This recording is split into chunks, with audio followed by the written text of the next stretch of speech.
Give us some money.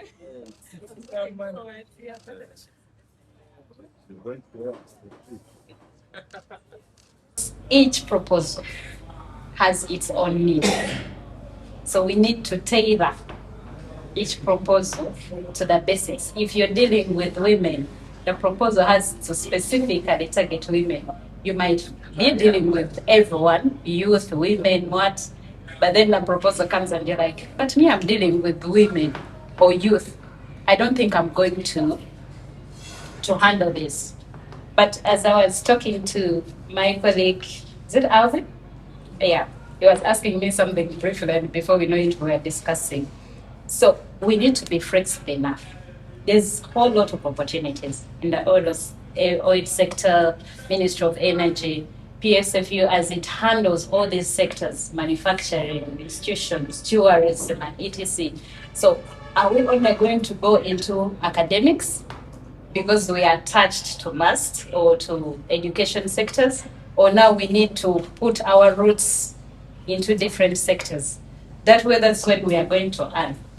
Because we might be like, for us, we are into academics, and we are only going to handle academicians. That is the universities, that is schools, that is what. But then the real data actually happens when you look at the agriculture sector, when you look to the manufacturing sector, when you look to the needs of youth and women. Right now, those are the most targeted actually areas of operation. When you look to agro-processing and value addition, that is a top notch, be it government, be it all the funders that are coming up. Those are core sectors that are targeting. ICT and digital AI is a new kid on the block. So have we thought actually how we can partner? Because there is a whole lot, and these are the sectors that actually are having money, but not everyone is doing what you do. Like Prof was like, most of the time, we need to be intentional. Yes, we don't need to be vague. Just apply for the sake, copy and paste. But each sector, if AI or digital sector is offering us $100, then we need to go for it. What don't we have? We can create something, an app, etc., to make sure youth and women actually are inputted in what we are doing. Real-based facts. If they say in Southwestern region, how many youth do we have that are actually doing value addition or agriculture?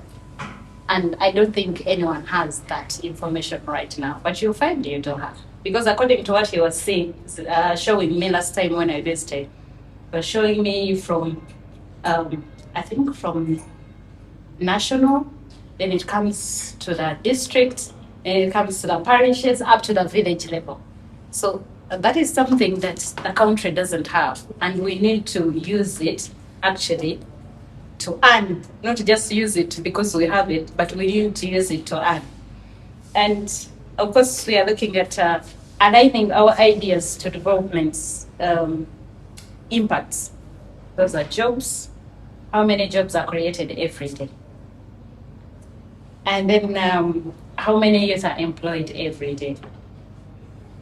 The women, what are they specifically doing?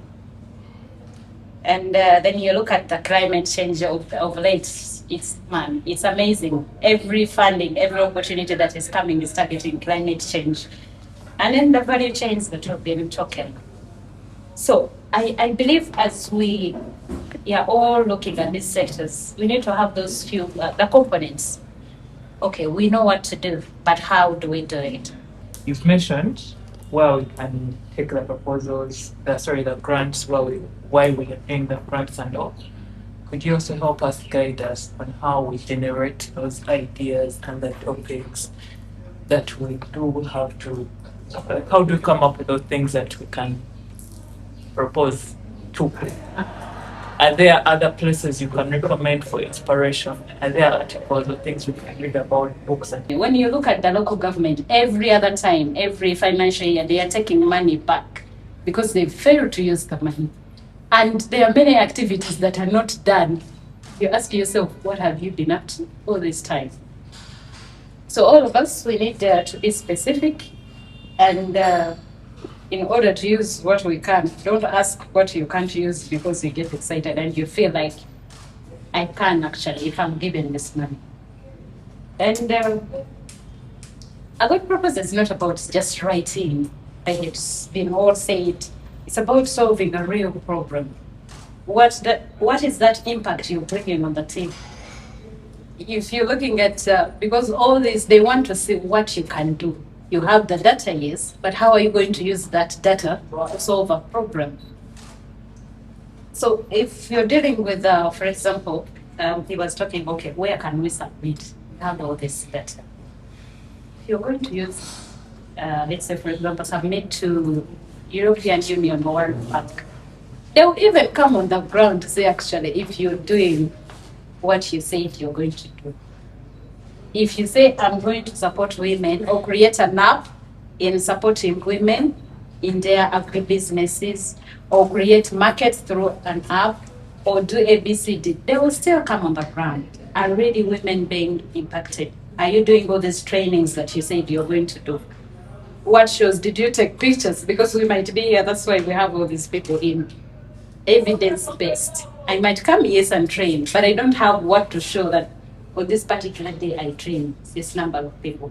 So how do we get to tell that in that room there were 100 people with no attendances, with no pictures to attach on the report and etc.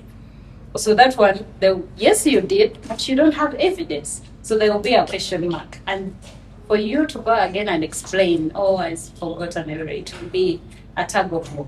So they will be seeing it as loopholes. And also the way we package our data.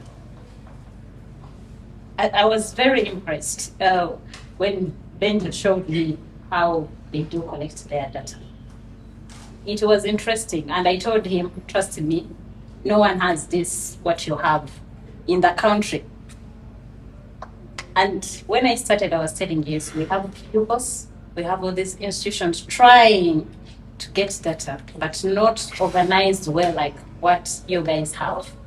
And on that note, I think we need to grab hands for ourselves.